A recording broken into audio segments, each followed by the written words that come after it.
जो आपकी ऐसा सुकून पाएगा आंखें हमें। আমার ঘরের প্রতিটা কোণা হোক পরিপাটি সুন্দর এবং গোছানো, তো সে চিন্তা মাথায় রেখে প্রতিদিনই সংসারটাকে একটু অল্প অল্প সাজিয়ে গুছিয়ে রাখি। তো তেমনই চিন্তাভাবনা নিয়ে আজ সকালবেলা শুরু করে দিয়েছি আমার ডাইনিং টেবিলটাকে একটু সুন্দর করে অর্গানাইজ করা।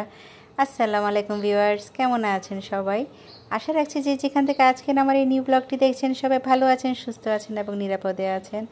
আমার সেই ডাইনিং টেবিলটা আজ নতুন করে আবার একটু সাজুগুজু করে ফেলেছি, কারণ যে কোনো জিনিস সাজুগুজু করে রাখলে যেমন মনের একটা শান্তি তেমনি চোখেরও একটা প্রশান্তি।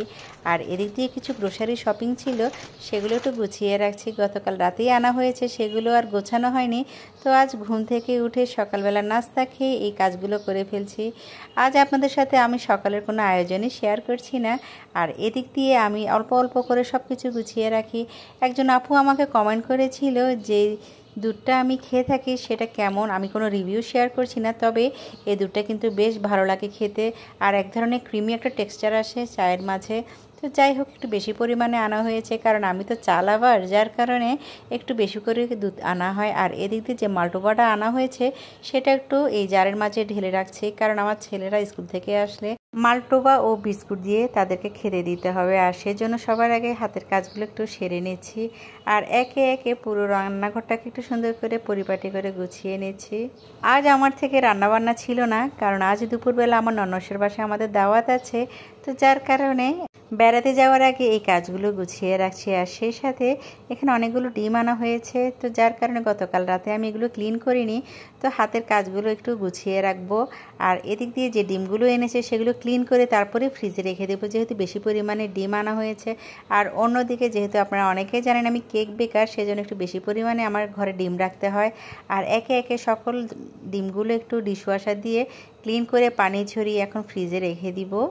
স্বামী, সংসার আর সন্তান তিনোটা আমার নিজের, তো নিজের জিনিসগুলোকে তো সবসময় একটু স্পেশালভাবে টেক কেয়ার করতে হয়, আর তাদের শরীরের প্রতি সবসময় খেয়াল রেখে এই কাজগুলো করে রাখি। এদিক দিয়ে এমন অন্যসের বাসায় চলে গিয়েছি, যেহেতু আমাদের আজ দুপুরে একটা দাওয়াত ছিল, তো যার কারণে ওখানে গিয়ে দেখলাম উনি একা হাতে অনেক কিছু রান্না করেছিল। আর এদিক দিয়ে বিরিয়ানি, চিকেন রোস্ট, ডিম, সালাদ সব কিছু ছিল, আর সেই সাথে ইলিশ মাছ ভাজাও ছিল।